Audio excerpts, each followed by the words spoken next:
செம்பா. அத்தியாயம் 28. உயிர் காத்த அந்த உருவம். சங்கன் கோட்டைக்குள்ளிருந்து வெளியேற வழி தேடலாம் என்று சொன்னதும் தலையசைத்து மறுத்தாள் செம்பா. புதிய வழியை கண்டறிய இனி காலமில்லை. ஏன், நீங்கள் இருவரும் வந்த வழி இருக்கும் தானே, அதுதான் இப்போதைக்கு சிறந்த வழி என்றாள். அதுவும் சரிதான் என்றான் சங்கன். இருவரும் பேசுவதை கேட்டு அதிர்ந்து நின்றாள் எழினி. மீண்டும் அந்த அகழி நீரில் நீச்சலா? ஐயோ, நான் மாட்டேன். பேசாமல் நாம் இருவரும் வெளியிலேயே காத்திருக்கலாம். செம்பாவே வெளியே போய் வந்திருப்பாள். இல்லை எழினி, அந்த அறையிலிருந்து தப்பி இருக்கலாம். ஆனால் மருதனாரின் ஏற்பாடு இல்லாமல் கோட்டைக்கு வெளியே செல்வது அவ்வளவு சுலபமல்ல என்றான் சங்கன். ஆம் எழினி, உன் தோழி எல்லாவற்றிலும் சரியான முடிவை எடுப்பதில்லை. திடீரென வந்த செம்பவளத்தின் பதிலில் இருவரும் திடுக்கிட்டு அவளை திரும்பி பார்த்தனர். அவள் முகத்தில் இதுவரை கண்டிராத பாவனை தெரிந்தது. நிச்சயமின்மையும் அமைதியின்மையும் கண்களில் வந்து போவதை வந்த வெளிச்சத்தில் கண்டு கொண்டான் அவள் சகோதரன். தன்னந்தனியாக இத்தகைய பேரிடரில் இருந்தும் தப்பி இருக்கிறாள். ஆனால் கண்களில் கவலை. ஏனென்று காரணம் புரியவில்லை. ஆனால் அதை காண சகியவில்லை. ஏதும் பேசாமல் அவளது கரத்தை இழுத்து இறுக பற்றி கொண்டான். சற்றே சிலிர்த்தவள் அந்த பிடிக்குள் விரல்களை இறுக்கிக் கொண்டாள். இனம் புரியாத பெரும் கனம் ஒன்று மனதிலிருந்து விலக மறுத்தது. இருவரையும் பார்த்த எழினி செருமி காட்டினாள். அன்பின் சகோதரரே, இங்கே சற்று முன்பு தங்கையை பேய் பிசாசு என்று பிதற்றி கொண்டிருந்தார் ஒருவர். அவரை கண்டீரோ? சும்மா இரு எழினி, அகழிக்குள் தூக்கி போட்டு விடுவேன். எப்படியும் அதை செய்யத்தானே இருவருமாக முடிவு கட்டியிருக்கிறீர்கள். பயப்படாதே எழினி, நான் இருக்கிறேன். அதுவே யானை பலம் செம்பா. ஆனால் நீ அன்று சொன்னது போல முதல் முறைக்கு பின் அதே பயம் இருக்காது தானே?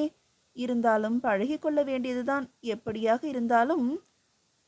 இருந்தாலும் இந்த கூட்டணி இப்போதைக்கு முடிவடைவதில்லை என்றான பிறகு இத்தகைய துணிகர செயல்களுக்கு உன்னை போல நானும் பழகி கொள்ள வேண்டுமே. என்ன நான் சொல்வது? உன் அண்ணன் ஓட்ட இன்னொரு பிசாசு. தூம்பு வெளியிடையில் கலகலத்து சிரித்தபடி அவர்கள் நீர் நோக்கி நகர செம்பவளத்தின் கண்கள் நாலாபுறமும் கவலையோடு அலைய, சற்று தள்ளி தூம்புகளின் அடியில் கண்ணுக்கு புலப்படாமல் இருந்த சிறிய சுருங்கை ஒன்றை ஒரு உருவம் கம்பி பொறி கொண்டு மேலிருந்து அகற்றி கொண்டிருந்தது. திறக்கப்பட்ட சுருங்கையிலிருந்து வெளியேறி அகழி நீருக்குள் ஆசுவாசமாக நீந்த தொடங்கியது ஒரு சிறு முதலை. முதலை இறங்கிய அகழி நீரில் தம்மை நோக்கி வரும் அபாயத்தை அறியாமல் மிகவும் நிதானமாக சங்கன் எழினியை தோளிலிட்டு நீந்த தொடங்கினான். பின்னோடு செம்பவளம் சென்று கொண்டிருந்தாள். பாதுகாப்பாகவும் முடிந்த அளவு ஓசையற்றும் செல்ல வேண்டும் என்பதே அவர்களின் நோக்கம். சங்கனின் முழு கவனமும் எழினியை பாதுகாப்பாக கரை சேர்ப்பதிலேயே இருந்தது. செம்பவளத்தின் புலன்கள் அதிக கவனத்தோடு சூழலை உள்வாங்கிக் கொண்டிருந்தன. அமைதியும் அந்த காரமும் நிறைந்த அந்த சூழலில் அவர்களின் கைகள் துடுப்பிட்ட ஓசை தாண்டி ஏதோ ஒன்று செம்பவளத்தின் கவனம் ஈர்த்தது. இடை சுற்றுச்சுவரில் சிறு சலனமும் வந்த ஒளியின் ஒரு அசைவும் நிழலும் கண்ணுற்ற செம்பவளம் ஏதோ சூது என்று உணர்ந்து கொண்டாள். கண்ணுக்கு முன் நெருங்கி கொண்டிருந்த கரையை நோக்கி வேகமாக நீந்தலானாள். வந்த ஒளியும் நீரில் கொஞ்சம் படரத் துவங்கி இருந்தது. அப்போது திடீரென அவளது பார்வை வட்டத்தில் கருமையாய் ஒரு உருவம் அவளை நோக்கி நீந்தி வருவது தெரிந்தது. ஐயோ செம்பா, முதலை! கரையேறி இருந்த எழினியின் குரலில் விதிர்த்தவள் வேகமாக கரை நோக்கி நீந்த, அவளை விட வெகு வேகமாக நீந்தி வந்த முதலை பெருவாய் திறந்து கொண்டு அவள் மீது பாய்ந்தது. கண் இமைக்கும் நேரம். வாழ்க்கை ஒன்றுமில்லாமல் ஆகிவிடக்கூடும். கனவுகள் எல்லாம் அகழி நீர் ஆழத்துள் அமிழ்ந்து விடக்கூடும். தாயின் இறப்புக்கு பழிவாங்கும் தன் சபதம். அண்ணன், எழினி, தாத்தா, பாண்டிமாதேவி, கடல் எல்லாம் கண்முன் வந்து போயின. அவ்வளவுதானா என்ற நிராசையை முந்திக்கொண்டு எப்படியாவது தப்பிவிடலாம் என்று அவள் துணிவை திரட்டி முதலையோடு போராட முனைந்த அந்த கணத்தில் முதலையின் மீது பாய்ந்தது அந்த உருவம். போ என்ற சொல் கேட்டது. ஒற்றை அசைவில் அதிர்வு நீங்கி நிலையை புரிந்து கொண்டவளாக செம்பா வேக வேகமாக நீந்தினாள். சங்கன் கை கொடுத்து கரை மேலேறியதும் திரும்பி பார்த்தாள். கரிய நீரினுள் முதலையோடு அவ்வுருவம் கட்டி உருண்டு கொண்டிருந்தது. இன்னும் சற்று நேரத்தில் முதலை அவ்வுருவத்தை சுழற்றி இழுத்து கொண்டு அகழியின் ஆழத்துக்கு கொண்டு சென்றுவிடும். உயிர் காத்த அந்த உருவத்தை எப்படியாவது காப்பாற்ற வேண்டுமே. பதற்றம் மேலோங்க ஏதாவது நீளமாக தட்டுப்படுமா, அது கொண்டு முதலையை இங்கிருந்து தாக்கலாமா என்று தேடத் தொடங்கிய செம்பாவை பற்றி திருப்பி அங்கே பார் அதிசயத்தை என்று காட்டினாள் எழினி. நீருக்குள் முதலையின் உடலோடு பிணைந்து அதை நகரவும் நீந்தவும் விடாமல் உருண்டு களைப்படைய செய்திருந்த அவ்வுருவம் சரியான சமயம் பார்த்து குறுவாள் ஒன்றை முதலையின் கண்ணில் பாய்ச்சி திருப்பியது. முதலை வலி தாழாமல் துடித்தது. அந்த இடைவெளியில் உருவம் முதலையிடமிருந்து விலக விட்டால் போதும் என்று ஆழத்துக்குள் சென்று மறைந்தது அம்முதலை. நிதானமாக நீந்தி மேலே வந்து நின்றது அவ்வுருவம். அந்த வெளிச்சத்தில் அவளுக்கு நேராக வந்து நின்றான் அம்மனிதன். கருந்தேக்கு உடலின் சில பாகங்களிலிருந்து புதிதாய் கிளம்பி ஒழுகியோடியது குருதியாகத்தான் இருக்க வேண்டும். தலையோடு சேர்த்து முகத்தை மூடிய ஈரமான அந்த தலைச்சீராவின் இடையில் மின்னலாய் கருவிழிகள். அதிர்ந்து அசைவற்று நின்றாள் செம்பா. தூரத்தில் காவற் படையினர் வரும் ஓசை கேட்டது. என் தங்கையை காப்பாற்றி விட்டீர்கள். எப்படி நன்றி சொல்வது என்றே தெரியவில்லை. நீங்கள்... கைகளை பிடித்துக்கொண்டு நன்றி சொன்ன சங்கனிடம் திரும்பினான் அந்த தலைச்சீரா மனிதன். அறிமுகங்களுக்கான அவகாசம் இல்லை உங்களுக்கு, எனக்கும் தான் என்றான். அவன் சொல்லி முடிக்கவும் கோட்டை உட்சுவரின் முதலை வந்த சுருங்கை அருகே ஏதோ ஓசை கேட்கவும் சரியாக இருந்தது. பிடி பிடி, விடாதே பிடி. தலைச்சீரா மனிதன் மீண்டும் அவர்களிடம் திரும்பினான். பெண்ணே, உன் ஐயங்கள் அத்தனையும் தெளிவிக்கும் ஒருவரை உனக்கு முன்னால் கொண்டு வருகிறேன். அதுவரை வேறு எந்த வீர தீர செயல்களும் செய்துவிடாமல் எனக்காக காத்திரு. இன்றிலிருந்து 6வது நாள் கொர்க்கை முன்துறையில் உங்களை நான் சந்திக்கிறேன். மீன்கொடி பறக்கும் சிவப்பு நிற மரக்கலம் பத்திரம். நீங்கள் யார் என்று உதவி கேட்டீர்களே? மருதனார். அவரது மாணவன்தான் நான். அதற்கு மேல் அந்த மனிதன் அங்கே நிற்கவில்லை. காற்று போல பறந்து சென்ற அவ்வுருவத்தின் நிழலை கண்களால் தொடர்ந்து நின்ற செம்பாவை உலுக்கி அழைத்து சென்றனர் சங்கனும் எழினியும். 6வது நாள் காலை கொர்க்கைப்பட்டினம். மூவரும் கொர்க்கை வந்து அடைந்தனர். வேணியும் அவள் கணவன் சாம்பனும் நடந்தவை அறிந்து சற்றே மிரண்டாலும் எழினியின் வயதையொத்த செம்பவளத்துக்கான ஆதரவை தர முன் வந்தனர். தேவையான நாட்கள் இங்கேயே அவர்கள் தங்கலாம் என்று கூறி மிகவும் கனிவாகவே நடத்தினர். சங்கன் தாங்கள் கொர்க்கை வந்து சேர்ந்த செய்தியை சாம்பன் மூலமாக தாத்தாவுக்கு சொல்லி அனுப்பியிருந்தான். ஏற்கனவே பேச்சற்று இருந்த செம்பா கொர்க்கை வந்தடைந்ததும் கோடனின் கதை அறிந்து இன்னமும் நத்தையாக சுருங்கி கொண்டாள். முதுகாடு சென்று கோடனின் புதைவிடத்தில் கதறி அழுது மன்னிப்பு கேட்டு வந்தும் அவள் மனம் ஆறவில்லை. சங்கனும் எழினியும் எவ்வளவோ பேசி பார்த்தார்கள். கேள்விக்கு பதில்கள் வந்தனவே அன்றி அவளது கவனத்தை அவர்கள் புறம் முழுமையாக திருப்பவே முடியவில்லை. சதா சர்வ காலமும் ஏதோ ஒரு சிந்தனையோடு எங்கே பார்த்தபடி அமர்ந்திருப்பது அவளது வழக்கமாக இருந்தது. அன்றும் அப்படித்தான். முன்துறையில் வந்து நின்று கொண்டிருந்த எண்ணிலா மரக்கலன்களை பார்த்தபடி அமர்ந்திருந்தாள் செம்பா. சற்று தள்ளி தங்கையின் முகத்தை பார்த்தபடி சங்கன். செம்பா மாறிவிட்டாள் என்று எண்ணினான் அவன். அவள் பரதவ குடியிலிருந்து வெளியேறி முழுதாய் ஒரு திங்கள் கூட ஆகியிருக்கவில்லை. அதற்குள் முற்றிலும் வேறு யாரோவாக ஆகியிருந்தாள். எந்த கவலையும் மற்ற சிறு பெண். அவனது சுட்டி தங்கை காணாமல் போயிருந்தாள். வேடிக்கையும் ஆவலும் நிறைந்த அவளது கண்களில் இப்போது அக்கறையும் கவனமும் வெகுவாக கூடியிருந்தன. ஒவ்வொரு சொல்லிலும் செயலிலும் நிதானம் இருந்தது.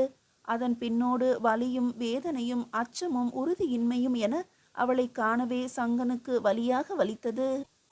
சங்கன் பெரிய வீரனெல்லாம் இல்லை. அவனுக்கு சாகசங்களில் விருப்பமும் இல்லை.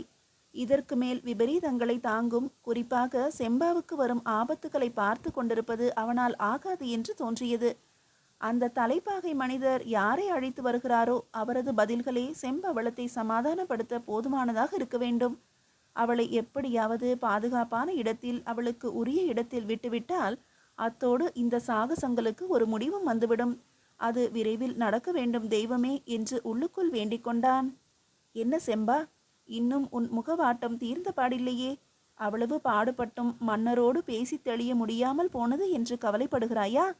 மருதனாரின் மாணவர்தான் இன்று உன் ஐயங்களை தெளிவிக்கும் ஆளை கூட்டி வருவதாக சொல்லியிருக்கிறாரே. யாரென்று நினைக்கிறாய்? எழினியை இடைவெட்டி கேட்டாள் செம்பா. யாரை கேட்கிறாய் செம்பா? மருதனாரின் மாணவர் கூட்டி வரப்போகும் ஆளையா கேட்டான் சங்கன். இல்லை, அந்த தலைப்பாகை மனிதர். அவர் யாரென்று நீ நினைக்கிறாய்? அவரைதான் சொன்னாரே மருதனாரின் மாணவர் என்று. சன்ன புன்னகை செய்தால் சம்பா. பொழுதே சாய்ந்துவிடும் போல் இருக்கிறதே. இன்னும் அந்த சிவப்பு நிறத்து கலத்தை காணவில்லையே. தவறாக சொல்லிவிட்டாரோ? எழினி புலம்பினாள். அவர் தவற வாய்ப்பே இல்லை. செம்பவளத்தின் பதில் பிசிறற்று வந்தது. அட, நீ சொன்னது சரிதான், அதோ பாருங்கள். எழினி கை காட்டிய திசையில் அழகிய மத்திம வகை கலம் ஒன்று அவர்களை நோக்கி வந்து கொண்டிருந்தது. சிவப்பு பாய்மர துணி படபடக்க அவர்கள் இருந்த கரையருகே அது வந்து நின்று அதிலிருந்து இருவர் இறங்கி அவர்கள் அருகே வந்தனர். அருகே வர வரவே எழினியின் கண்கள் ஆம்பலாக விரிந்தன. செம்பா, இவர்கள்? ஆம், அன்று கடைத்தெருவில் பார்த்தவர்கள்தாம். இவர்கள் எங்கே இங்கே? யார்? சங்கனின் கேள்விக்கு எழினி அவர்கள் சந்தித்த கதையை நினைவூட்ட அவன் சினம் பொங்க முன்னேறினான். செம்பா தடுத்தாள். பொறு சங்கா, இதில் வேறேதோ இருக்கிறது. அதற்குள் கண்ணனும் போவும் அருகே வந்திருந்தனர். செம்பவளத்தை பார்த்ததும் கண்ணன் குனிந்து பணிந்து மீண்டான். நலமா தேவி? தேவி, நான் யார் என்று யாரும் சொல்ல வேண்டியதே இல்லை. பார்த்த பின் மறக்கக்கூடியதல்ல இந்த திருமுகம். அப்படியே உங்கள் அன்னையின் உருவம் அச்சு பிசகாமல் உங்களுக்கு வாய்த்திருக்கிறது. அம்மா! செம்பவளம் உணர்வு மிகுதியில் உடல் தள்ளாட அப்படியே அங்கிருந்த பாறையில் அமர்ந்தாள். என் தாயை பார்த்திருக்கிறீர்களா? நன்றாக பார்த்திருக்கிறேன் தேவி. எங்கள் பிரியத்துக்குரிய இளவரசி அவர். அப்போது சிறு பிராயம்தான் எனக்கு. ஆனால் அந்த முகம் மறக்காது. அவருக்கு திருமணமாகி ஆய்குடிக்கு கிளம்பிய நாள் கூட எனக்கு நன்றாக நினைவிருக்கிறது. என்னை ஆதுரமாக அணைத்து விடை கொடுத்தார்கள். மீண்டும் வருவேனடா என்று சொல்லி சென்றார்கள். அதன் பிறகு அவரை பார்க்க எனக்கு வாய்க்கவில்லை. இத்தனை ஆண்டுகளுக்கு பிறகு இதோ உங்கள் வாயிலாக அக்கையாரை பார்க்கும் பாக்கியம் பெற்றேன். அன்று உங்களை கடைத்தெருவிலேயே இனம் கண்டு கொண்டேன் தேவி. மீண்டும் காணும் வாய்ப்புக்காக காத்திருந்தேன். தேவி, வாழ்நாள் முழுவதும் உங்களுக்கு பணி செய்ய கடமைப்பட்டவன் நான். ஏற்றுக்கொள்ளுங்கள் தேவி. தழுதழுத்த குரலில் சொல்லிவிட்டு சட்டென்று மண்டியிட்டு அவள் முன் தன் வாளை சமர்ப்பணம் செய்தான். ஓ என்று மட்டுமே அவளால் சொல்ல முடிந்தது. சற்று பொறுத்து, உங்களுக்கு நான் இங்கிருப்பது, அன்று விழாவின் போது உங்களை தொலைத்து விட்டோமே என்று வருந்தி கொண்டிருந்தேன். ஆனால் உங்களை சந்திக்க சொல்லி செய்தி வந்தது. யாரிடமிருந்து? என்னிடமிருந்துதான்.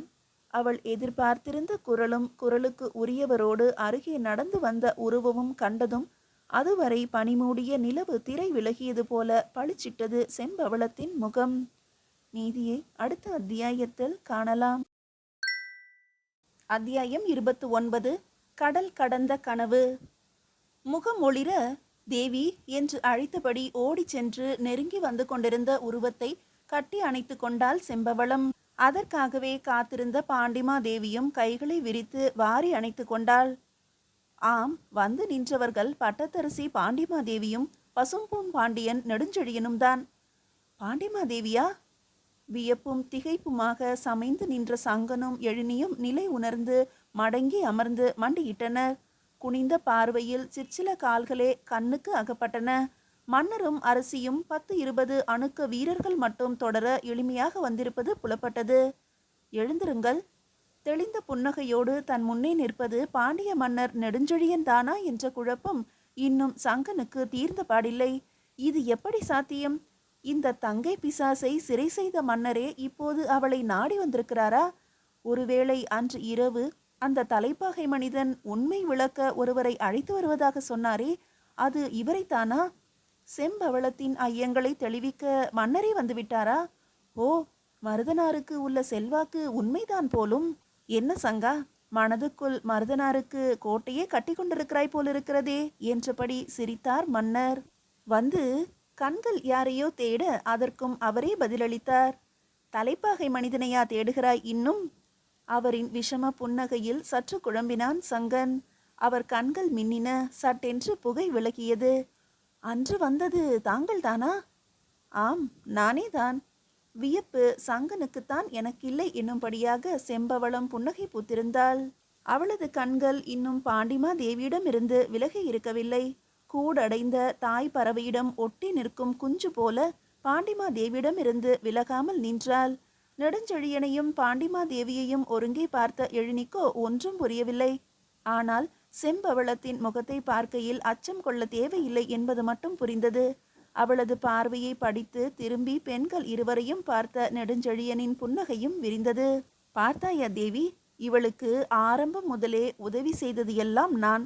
அது அவளுக்கும் இப்போது ஓரளவுக்கு தெரியும் என்றே நினைக்கிறேன்.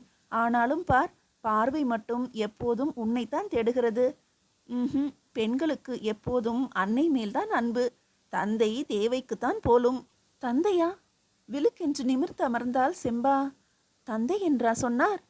உள்ளம் இன்னும் முழுமையான உண்மைகள் விளங்க சொல்லப்படவில்லை என்று குறை பேசினாலும் அவளை கேளாமல் நிறைந்து கொண்டன அவள் கண்கள். அதை உணர்ந்தவள் போல பாண்டிமாதேவி அவளது கரங்களை ஆதரவாக பற்றி கொண்டாள். அங்கே சட்டென கூடிய அமைதியின் அசௌகரியத்தை தன் இயல்பான சிரிப்பால் தானே கரைத்தார் பாண்டியன் நெடுஞ்செழியன். பின் அவர் முகம் மாறியது. கனத்த குரலில் தொடர்ந்தார். உன் தந்தை என்னை விட சில அகவைகள் மூத்தவர் செம்பவளம். எனக்கு தமையன்.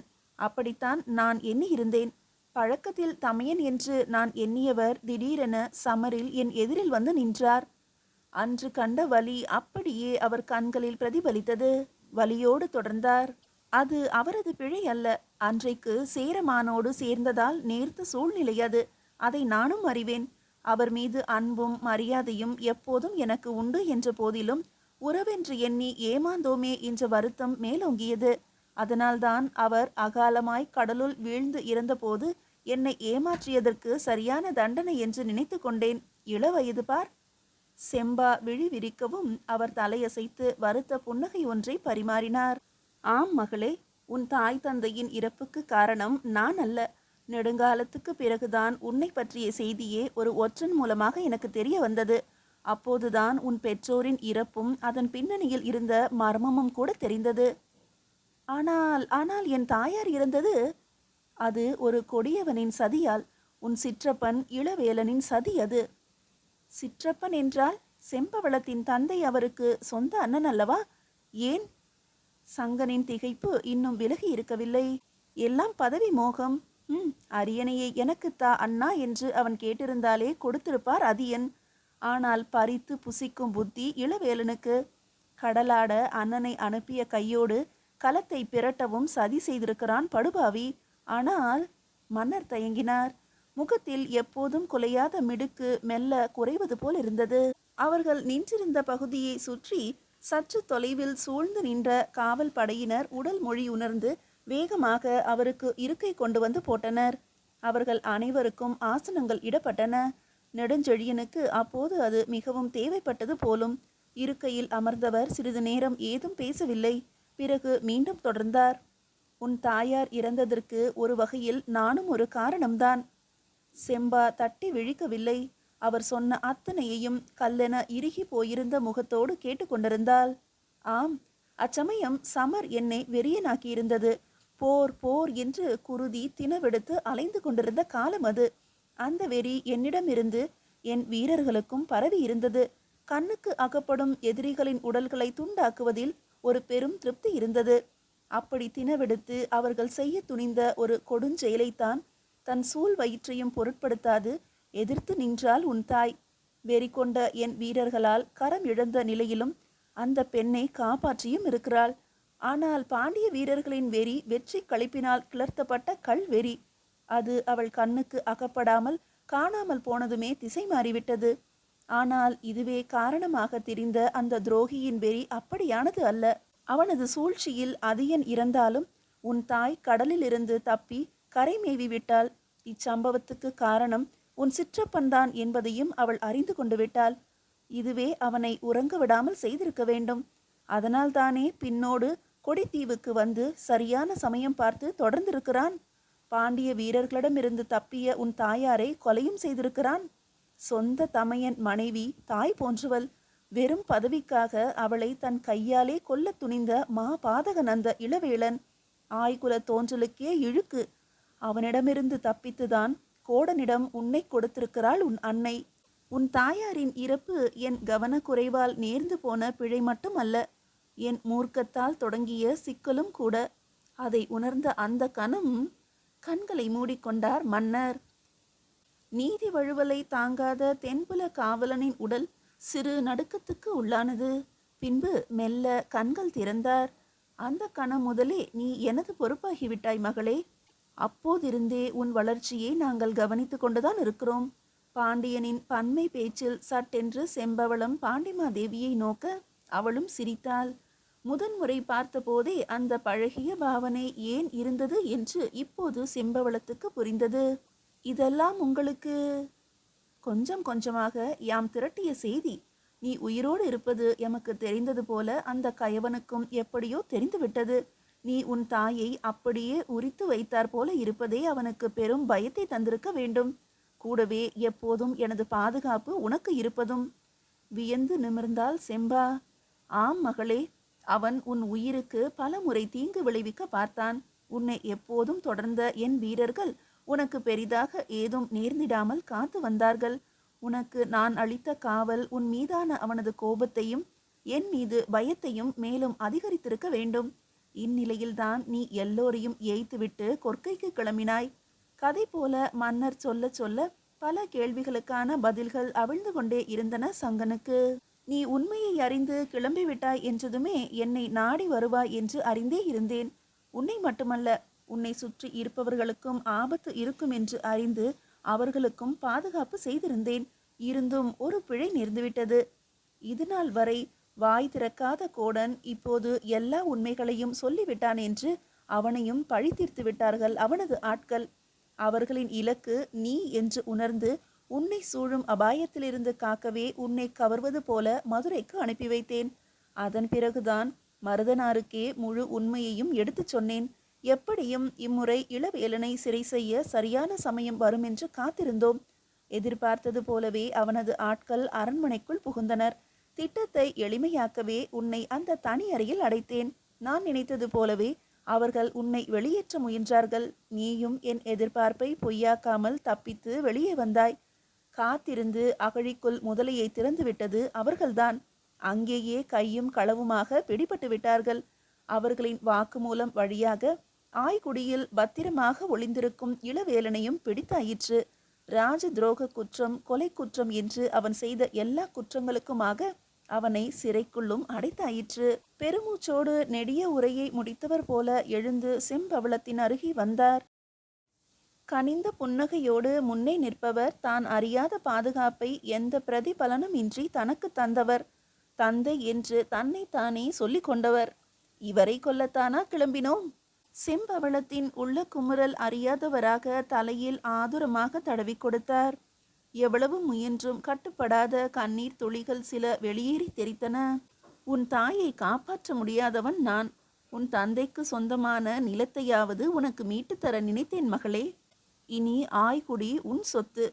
உரியவனாக அதியனின் சிறிய தாதை உறவில் இளவரசன் திதியன் இருக்கிறான். அவனை மணந்து கொண்டு ஆய்குடியை ஆளலாம். அல்லது இதோ கண்ணன் இருக்கிறானே, இவன் உன் தாயாரின் உறவினன். இவன் மூலம் உன் தாய் வழி தாத்தன் குட்டுவனுக்கும் செய்தி போய்விட்டது. ஆக நீ பத்திரமாக சேர நாட்டுக்கு செல்வதானாலும் சரிதான். இரண்டில் எதுவாயினும் அது உன் முடிவு. உனக்குத்தான் உன் முடிவுகளை அடுத்தவர் எடுத்தால் பிடிக்காதாமே. தேவி சொல்ல கேட்டிருக்கிறேன். ஆனால் மீண்டும் ஒரு முறை சொல்கிறேன் மகளே. ஆய்குடியோ சேர நாடோ உன் முடிவு எதுவாயினும் நீ நாங்கள் பெறாத மகள் என்பதில் மட்டும் எந்த மாற்று கருத்தும் இல்லை. நீ எப்போதும் பாண்டிய இளவரசிதான். அதை மனதில் வைத்துக்கொள். இப்போது சொல் செம்பவளம், உன் முடிவென்ன? உப்பு காற்று முகத்தில் மோத கடலை பார்த்தபடி அமைதியாக அமர்ந்திருந்தாள் செம்பவளம். பாண்டியன் நெடுஞ்செழியனை பார்த்து பேசி 15 நாட்களாகி இருந்தன. பாண்டியன் சொன்ன முடிவுகளுள் ஒன்றை எடுத்திருந்தால் அவளது வாழ்வு என்னவாகி இருக்கக்கூடும் என்று அவ்வப்போது நினைத்து பார்ப்பதுண்டு. நினைப்பாளே அன்றி வருந்தியதில்லை. அவளது அந்த முடிவால் வாழ்வே திசை மாறி போயிருந்தது என்னவோ உண்மைதான். அவளது வாழ்வு மட்டுமல்ல, அவளை சுற்றியிருந்தோர் வாழ்வுகளும் திருத்த முடியாத மாற்றங்களை பெற்றுவிட்டன. செம்பவளம் இத்தனை ஆண்டுகளில் சிறியதும் பெரியதுமாக எத்தனையோ 1000 முடிவுகளை எடுத்திருப்பாள். ஆனால் எந்த முடிவிலும் அன்று பாண்டியன் முன்னிலையில் எடுத்த அந்த முடிவின் தெளிவு இருந்ததில்லை. அதை அவள் வெளிச்சொன்ன கணத்தில் கூடியிருந்தோர் முகங்களை காண்கையில் யார் ஒருவரும் அவளிடமிருந்து அப்படி ஒரு பதிலை எதிர்பார்த்திருக்கவில்லை என்பது தெளிவாக தெரிந்தது. எதற்கும் அசராத நெடுஞ்செழியனே அசைவற்று நின்றார் ஒரு கணம். அப்படி ஒரு முடிவு செம்பவளத்தினுடையது. கொற்கை கிளம்பிய நாள் முதல் அன்று வரையிலான வெகு சில நாட்களுக்குள் தன்னை பற்றியும் தன்னை சுற்றியுள்ள உலகை பற்றியும் நல்லதொரு தெளிவு கிடைத்திருந்தது செம்பவளத்துக்கு. அந்த தெளிவின் பயனாக முகத்தில் தானாக ஒரு அமைதியும் வந்து சேர்ந்து கொண்டது. தனக்கு அப்பாற்பட்ட விஷயங்கள் குறித்த அறிவும் தன்னை பற்றிய புரிதலின் நீட்சியாக கிடைத்த ஞானமும் அவளை அப்படி ஒரு முடிவு நோக்கி சடுதியில் அழைத்து சென்றிருந்தன. அதில் இப்போதும் அவளுக்கு எந்த வருத்தமும் இல்லை. அத்தகைய முடிவை எடுத்த அன்றைய மாலை நிகழ்வு மீண்டும் மனதில் வந்து போனது. ஆய்குடியா, குட்டுவனின் சேர தேசமா? பாண்டியனின் கேள்விக்கு பதிலாக புன்னகைத்தாள் செம்பவளம். இரண்டும் வேண்டாம். என் தாய் தந்த நிலமும் வேண்டாம், தந்தை வழி நிலமும் வேண்டாம். எனக்கென்று விதிக்கப்பட்ட நிலம் அங்கே எங்கோ இருக்கிறது. அது என்னை நெடுங்காலமாக அழைத்து கொண்டே இருக்கிறது. அதை தேடி போகிறேன். என் நிலம் தேடி நான் போகிறேன். கடல் தாண்டி போகிறேன். அவள் கை நீட்டிய திசையில் நீண்டு ஆர்ப்பரித்து கிடந்தது நீலப் பெருங்கடல். நீதியை அடுத்த அத்தியாயத்தில் காணலாம்.